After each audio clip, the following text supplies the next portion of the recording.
En dialecte diola, la langue de l'ethnie majoritaire dans la région de la Casamance, Essamay signifie un leader, un homme courageux. Toutefois, deux animaux symbolisent cet esprit et trouvent également leur traduction dans Essamay, la panthère et le lion. L'un des plus grands joueurs formés dans la région est le regretté Jules Bocandé qui avait également hérité de ce surnom d'Essamay. Vous l'avez bien compris les amis, aujourd'hui nous allons à la découverte de la vie et la carrière d'une légende du football sénégalais, Jules François Bocandé. Connu pour ses talents de buteur et son charisme, Bocandé a marqué l'histoire du football africain et européen. De ses débuts au Casa Sport à ses exploits en Ligue 1, revivons ensemble les moments forts de sa carrière. Comme d'habitude, la vidéo est sponsorisée par l'incontournable Nakala. On n'oublie pas de s'abonner les amis et de lâcher un petit like pour m'encourager et me donner de la force. Sur ce, maintenant que c'est dit, let's go!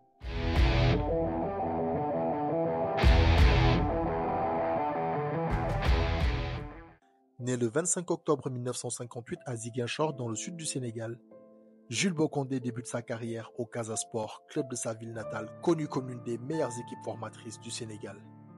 Montrant déjà à 17 ans des capacités physiques et techniques supérieures à la moyenne, il est rapidement surclassé et commence à se montrer dans le championnat sénégalais. Il a notamment comme fait d'armes d'avoir pu jouer et gagner la finale de la Coupe du Sénégal à l'âge de 20 ans contre l'ASC Jaraaf, l'un des clubs phares de Dakar, la capitale. L'acte qui va donner un coup de pouce inattendu à sa carrière a lieu lors de la finale suivante qui opposa le Casa Sport à l'ASC Jeanne d'Arc. Furieux après une décision arbitrale, Jules Bocandé, alors âgé de 21 ans, ne peut se contenir et donne un croche-pied à l'arbitre. Radié à vie par la fédération de son pays puis ramené par la suite à 1 an dans la perspective des matchs de qualification pour la Coupe du Monde 1982, Jules Bocandé fait ses valises pour l'Europe et la Belgique. Il part donc pour le Hainaut où il signe un contrat avec la modeste équipe de Tournai qui n'évolue alors qu'en 3e division du championnat belge. Véritable machine à empiler les buts, il attise les convoitises et signe à Sarah. Capitaine fracasse comme il est vite surnommé durant sa carrière, réalise 2 belles saisons en Wallonie, au point de séduire des recruteurs français et Messins en l'occurrence.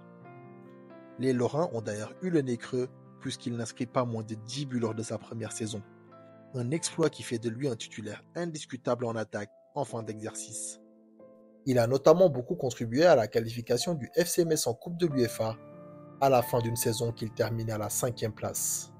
Le fantasque sénégalais à la crinière rasta, au physique impressionnant et doté d'un sens de but inné, ne s'arrête pas en si bon chemin. Il enfile les buts comme des perles lors de la saison suivante, tous plus spectaculaires les uns que les autres. Bicyclette, détente, frappe de molosse. Il termine ainsi sans surprise meilleur buteur de D1 en 1986 avec 23 réalisations, devant un certain Dominique Rocheteau, excusez du peu. En 70 matchs disputés de 84 à 86 avec le maillot grenat, Jules Bocandé a inscrit 36 buts, toutes compétitions confondues. Son nom restera d'ailleurs à jamais associé au même titre que Tony Kurbos, à l'exploit retentissant réussi par les FC Metz à Barcelone. C'était en octobre 1984. Le club grenat étrit ainsi le Grand Barça sur ses propres terres au Camp Nou, 4 buts à 1. Un des plus beaux exploits à ce jour du football français en Coupe européenne. Très apprécié en Lorraine, il finit par répondre aux appels du pied du PSG, convaincu par son ami de sélection Oumar Sène. Cette année-là, Paris recrute également l'un des meilleurs buteurs stars du championnat de France, le Nantais Vahid Halilhodžić. Malheureusement, tout ne se passe pas comme prévu pour lui. Ses relations qu'il entretient avec ses coéquipiers yougoslaves Halilhodžić et Sušić ne sont d'ailleurs pas folichonnes. 2 saisons en dents de scie, ce qui le pousse malheureusement vers la sortie. Ses passages à l'OGC Nice et au RC Lens lui permettent de parfaire ses stats, continuant à enchanter les supporters par la soudaineté de ses frappes et ses retournées acrobatiques. Il termine ainsi sa longue carrière de joueur en Belgique à Alost après 9 saisons en D1 avec 223 matchs à la clé et 70 buts à son compteur. Joueur clé des Lions de la Teranga pendant les années 80 et début 90, Bocandé participe activement à la renaissance du football sénégalais.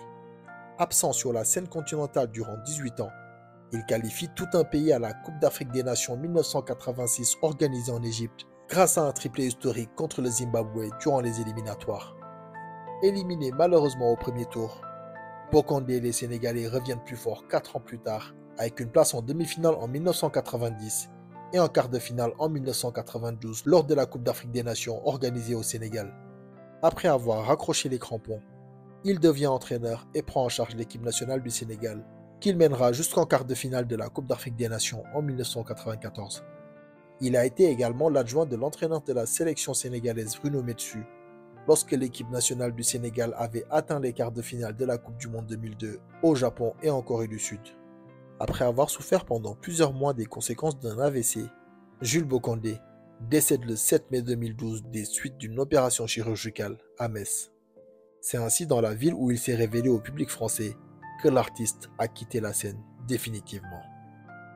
Parti à seulement 54 ans, il laisse derrière lui l'image d'un redoutable buteur, mais surtout d'un homme au grand cœur.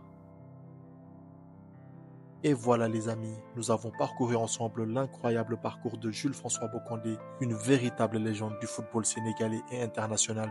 Son talent, sa détermination et son amour pour le jeu ont laissé une empreinte indélébile dans le monde du football. Au-delà du terrain, Bocandé a ainsi inspiré des générations et continuera de le faire pour les années à venir. Merci la team d'avoir regardé cette vidéo. Si vous avez aimé, n'oubliez pas de liker, de commenter, de vous abonner pour découvrir plus de contenu sur les légendes de ce sport. J'en profite encore une fois pour remercier mon sponsor Nakala. Sur ce, moi je vous passe le salam. Prenez soin de vous. One love.